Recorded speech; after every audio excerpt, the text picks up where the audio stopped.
Assalamualaikum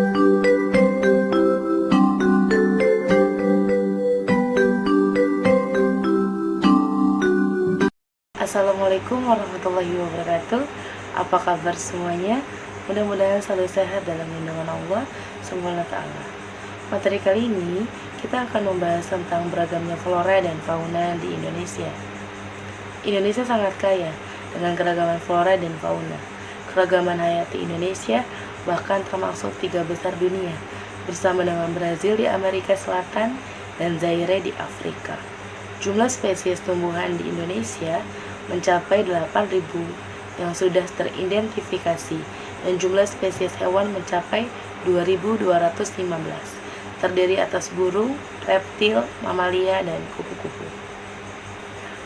Apa itu flora? Flora adalah alam tumbuhan yang mana menyangkut semua aspek mengenai macam jenis tumbuhan dan tanaman. Selanjutnya, apa itu fauna? Fauna adalah istilah umum untuk daftar spesies hewan yang hidup di wilayah tertentu.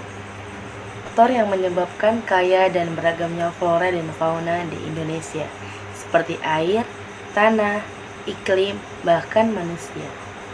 Air juga merupakan faktor penting yang menyebabkan kaya dan beragamnya flora dan fauna di Indonesia.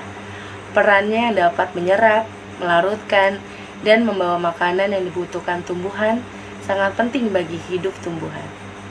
Flora yang ada di daerah dengan curah hujan yang rendah memiliki keanekaragaman yang juga rendah dibandingkan dengan daerah yang memiliki curah hujan yang tinggi. Faktor penyebab kaya dan beragamnya flora dan fauna di Indonesia yang selanjutnya adalah tanah. Tingkat kesuburan tanah, suhu tanah, dan daya serap air berpengaruh pada baik tidaknya tumbuhan. Tentunya, pertumbuhan tanaman di daerah yang tingkat kesuburan tanah, suhu tanah, dan daya serap airnya baik akan berbeda dengan daerah yang tingkat kesuburan tanah, suhu tanah, dan daya serap airnya kurang baik. Contoh perbedaan yang dikarenakan karakteristik kondisi tanah ini dapat dilihat dan dibandingkan antara hutan di Kalimantan yang subur dengan hutan di Nusa Tenggara. Faktor yang ketiga adalah iklim. Iklim memiliki peranan penting bagi persebaran flora dan fauna di setiap daerah. Dalam iklim, terdapat faktor kelembaban suhu udara dan angin. Kelembaban udara dan suhu udara sangat penting bagi pertumbuhan fisik tumbuhan, sedangkan angin dapat mempengaruhi proses penyerbukan pada tumbuhan. Sebagai contoh, tumbuhan yang berada di daerah tropis akan tumbuh subur sepanjang tahun karena memiliki sinar matahari dan curah hujan yang cukup.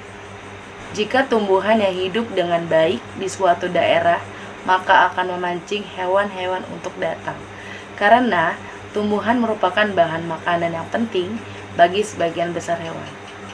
Bukti dapat dilihat dan dibandingkan di daerah dengan curah hujan tinggi seperti Indonesia dibandingkan dengan daerah gurun yang curah hujannya sangat kecil.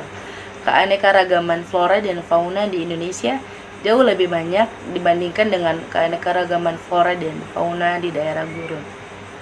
Selain iklim, tanah, dan air yang merupakan faktor abiotik, ada juga faktor biotik yang mempengaruhi kaya dan beragamnya flora dan fauna di Indonesia, yakni manusia. Manusia dengan ilmu dan teknologi serta pengetahuan yang dimilikinya dapat mengembangkan varietas atau jenis-jenis flora dan fauna yang baru.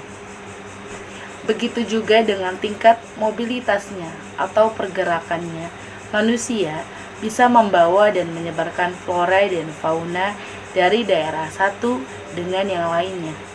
Di sisi lain, manusia juga mempengaruhi keberlangsungan hidup flora dan fauna.